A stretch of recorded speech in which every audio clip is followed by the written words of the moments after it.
अस्सलाम वालेकुम नाजरीन, मैं तुहाडा होस्ट आमर सोहेल कंबर जी। तुसीं देख रहे हो मेरा यूट्यूब चैनल आमर सोहेल ऑफिशियल ते फेसबुक पेज पंजाब ऑफिशियल।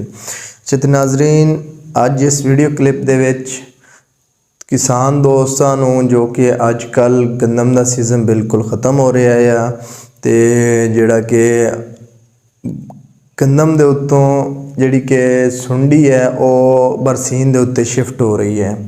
तो इस टाइम जिहड़ा कि बरसीन दे उत्ते काफ़ी ज़्यादा सुंडी दा अटैक हो चुका है। काफ़ी सारे दोस्त जिहड़े हैं ने कि किसान भाई वो राबते च ने ते उन्हां दे अक्सर कमेंट्स वगैरह आ रहे ने, वो पूछ रहे ने बार बार भी ये जिहड़ा कि सुंडी दा अटैक हो गया है तो इसदा की हल है, तो इसदा की ज़्यादा नुकसान है या की इसदा इहदा मेन जिहड़ा मेजर जिहड़ा इशू है वो की वजह है।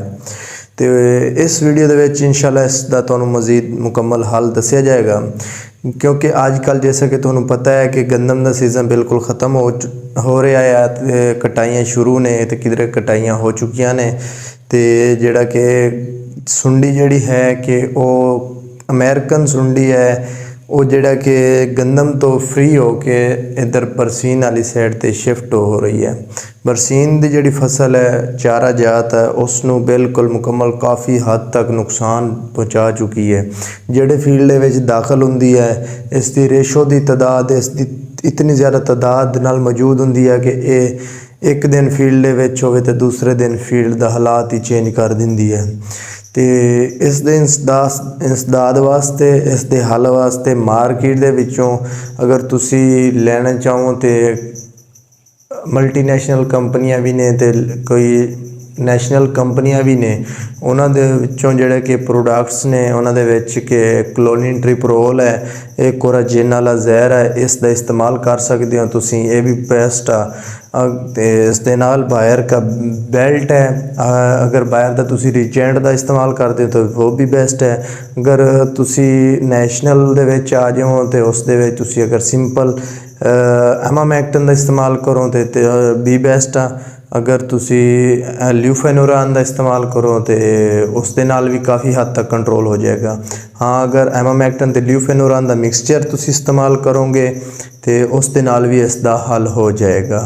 तो इसका हल यही है कि दा हल स्प्रे के जरिए इनू कंट्रोल किया जा सकता है, इस तो बगैर इसका कोई हल नहीं है।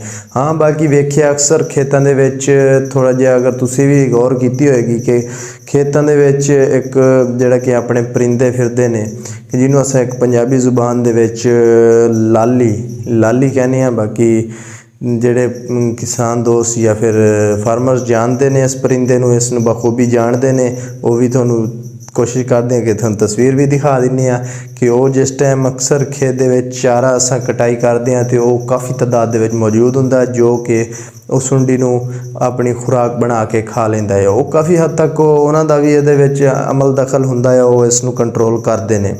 लेकिन इहदा फाइनली तो एक ही जिहड़ा कि आखिरी इलाज है वो यही है कि उन्होंने मार्केट दे विचों कोई भी अच्छा जहर लैके ते उसनूं अप्लाई करो तो कम अज़ कम 4 दिन 3 तो 4 दिन फील्ड दे विचों चारा कटाई करके अपने जानवरों नूं नहीं खिलाना। हो सकता है इस दे नाल कोई थोड़ा माली नुकसान हो जाए। उम्मीद करदा इस वीडियो दे विच काफ़ी भाइयों नूं अच्छी मालूमात मिली होएगी। तो अगर तुसी साडे चैनल ते नवे हो तो साडे चैनल नूं सबसक्राइब करो, कमेंट्स करो, बैल आइकन नूं दबाओ ताकि साडी हर आने वाली नई वीडियो तुहाडे तक पहले पहुँचे। तो पाकिस्तान जिंदाबाद।